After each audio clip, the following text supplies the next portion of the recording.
কিরে দোস্ত, সকাল সকাল আমাকে এখানে ডাকলি কেন? কিছু কি বলবি? হ্যাঁ, বলার জন্যই তোকে ডাকছি।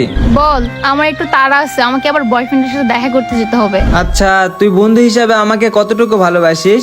বুঝলাম না, তুই হঠাৎ করে এই কথা বলতেছিস কেন বিশাল? আরে, আমি যেটা তোকে বলছি সেটা আগে তুই বল। হ্যাঁ, আমি বন্ধু হিসেবে তোকে অনেক ভালোবাসি। কি, তুই বন্ধু হিসাবে আমাকে অনেক ভালোবাসিস?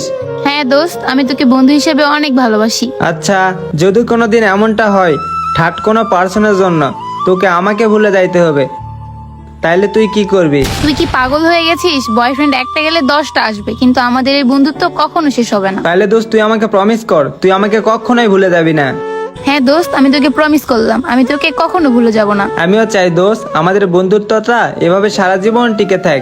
ইনশাল্লাহ সারা জীবন টিকে থাকবে দোস্ত। ঠিক আছে দোস্ত, তাইলে তুই এখন যাইতে পারিস, আর আমারও কিছু কাজ আছে তো। ঠিক আছে।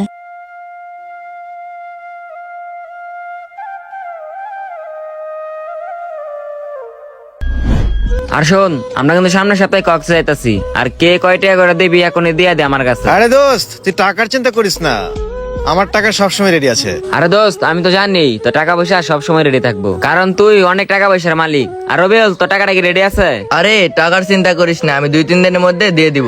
ও, তাহলে তো ভালোই। আর শোন, রাকিব আর রনির বলবি টাকাটা ম্যানেজ করে রেখে দিতে, ঠিক আছে?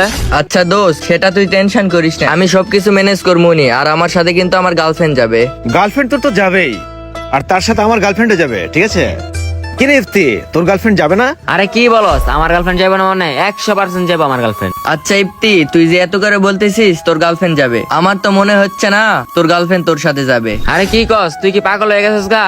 আমার গার্লফ্রেন্ড আমার সাথে যাবো না, তাহলে কার সাথে যাইবো? একটা কথা মাথায় রাখিস, তোর গার্লফ্রেন্ডের কিন্তু বেস্ট ফ্রেন্ড আছে, আর বেস্ট ফ্রেন্ড থাকলে রিলেশন কিন্তু টিকে না, কথাটা মাথায় রাখিস। হয়েছে দোস্ত, থাম। তোরা যে কি বলস বেটা, আসলে তাদের মাথা ঠিক নাই। আচ্ছা দোস্ত, তোরা থাক, আমার গার্লফ্রেন্ডের সাথে একটু দেখা করতে হইব। থাক, আমি যাই। আচ্ছা যা, যখন ওর বেস্ট ফ্রেন্ড ওকে নিয়ে যাবে না তখন বুঝবি। চল রবিউল।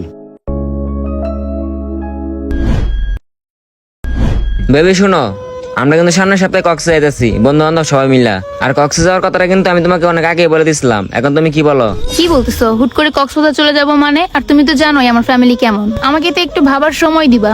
দেখো, এত বাবার সময় নাই, এখন আবার ফ্যামিলির কথা তুলতেছে কেন? আমি সামনের সপ্তাহে কনফার্ম করছি, কনফার্মই। আর দেখো, আমার বন্ধু বান্ধব সবার গার্লফ্রেন্ড কিন্তু সবাই রেডি। আর এখন আমি তোমাকে ফাইনাল বলে দিতেছি, আমার সাথে তোমার কক্সে যেতেই হবে। আরে বেবি দেখো, তুমি এত পাগল হয়েও না, একটু ভেবে চিন্তে কাজ করো, আমাদের তো এখনো বিয়ে হয়নি। আরে তুমি এখন আমার বিয়ের কথা বলতেছে কেন? আমার বন্ধু বান্ধব যে গার্লফ্রেন্ড নিয়ে যাইতেছে, ওদের কি বিয়ে হয়েছে? ওরা কেমনে যাইতেছে? দেখো, সব মেয়ে তো আর এক না, আর আমার ফ্যামিলি এগুলো পছন্দ করে না। দেখো, এত কথা শোনার আমার টাইম নাই, তোমাকে যেতে হবে মানে যেতে হবেই। আর আমি আমার সব বন্ধু বান্ধবরা কথা দিয়ে আসছি। আচ্ছা ঠিক আছে, তুমি এত উত্তেজিত হয়ে না, আমি আগে বাসায় যাই, গিয়ে তোমাকে জানাচ্ছি। আচ্ছা ঠিক আছে, বাসায় গিয়ে জানাও। আর চলো, তোমাকে আমি তোমার বাসায় দিয়ে আসি। হ্যাঁ চলো।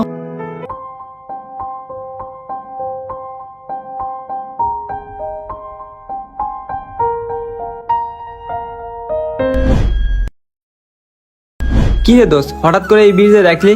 কোনো কি কিছু প্রবলেম হয়েছে বল, আর তোকে এত টেনশন দেখাইতেছে কেন? দেখ দোস্ত, ইফতিনা ওর সাথে আমাকে কক্সে যেতে বলতেছে। তুই তো জানিস এখন আমাদের বিয়ে হয়নি, আমি কি ওর সাথে যেতে পারি বল? হ্যাঁ, তোর বিয়ে হয়নি, আর তোর বয়ফ্রেন্ড বললে কি তোকে কক্সে যাইতে হবে?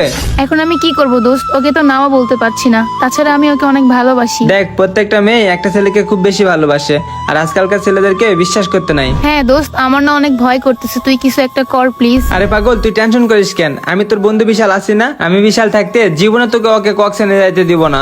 কি রে, এটা তোর গার্লফ্রেন্ড না? হ্যাঁ হ্যাঁ, ওটা তো আমার গার্লফ্রেন্ড। আমি আগেই কইছিলাম দোস্ত, বিশালের সাথে তোর গার্লফ্রেন্ডের কিছু একটা আছে। হ্যাঁ দোস্ত, আর এটার প্রমাণ আমি আজকে বের করতেছি, তুই নাম আমার সাথে চল। হ্যাঁ চল। তোর আর আমার সম্পর্কটা অনেক দিনের, আমাদের সম্পর্কে কিন্তু কোনো ভেজাল নাই। হ্যাঁ হ্যাঁ, কিসের ভেজাল থাকবে? আর তোমাদের ভালোবাসা সম্পর্কে কি কোনো ভেজাল থাকতে পারে? আরে কি বলো এসব? আর তুমি এখানে আমাকে না বলে চলে আসলে যে? বলে আসলে তো তোমাদের আর আসল চেহারাটা দেখতে পারতাম না। দেখো বেবি, তুমি যা ভাবতেছো তা না, আর তুমি আমাদের বন্ধুত্বের মাঝে কি বলতেছো এগুলো উল্টাপাল্টা? হইছে হইছে, এবার থামো। আজকে একটা সত্যি কথা বলবা, তুমি কি তোমার বেস্ট ফ্রেন্ডকে চাও নাকি আমাকে চাও? দেখো বেবি, এভাবে বলো না, আমি তোমাকে সত্যি অনেক ভালোবাসি। হ্যাঁ, ভালোবাসো মানলাম, আগে আমার কথা আর জবাব দাও।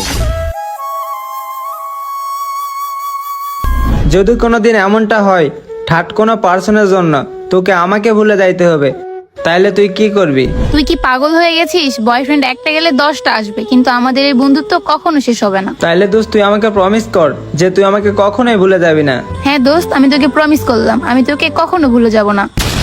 না, আমার তোমার মতো বয়ফ্রেন্ডকে লাগবে না, আমি আমার বেস্ট ফ্রেন্ডের সাথেই থাকতে চাই। কি বলিস দোস্ত, তুই আমার জন্য তোর ভালোবাসার মানুষটাকে ছাইড়া দিবি? না দোস্ত, তুই ওরা ছাড়িস না, তুই না ওরা অনেক ভালোবাসিস। হ্যাঁ দোস্ত, ভালোবাসতাম, কিন্তু এরকম নোংরা মন মানসিকতার মানুষকে ভালোবাসা যায়, তার সাথে থাকা যায় না।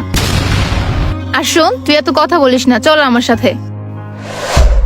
ভালো সবাইকে বাসা যায়, কিন্তু মিথ্যা ভালোবাসার আশ্বাস দিয়ে যে ভালোবাসা নামক দেহটাকে চাইতো তাদেরকে ভালোবাসা যায় না। আর কথাই আছে না, মন দিও দেহ দিও না, কারণ মন দিয়ে ভালোবাসা যায় কিন্তু দেহ দিয়ে না।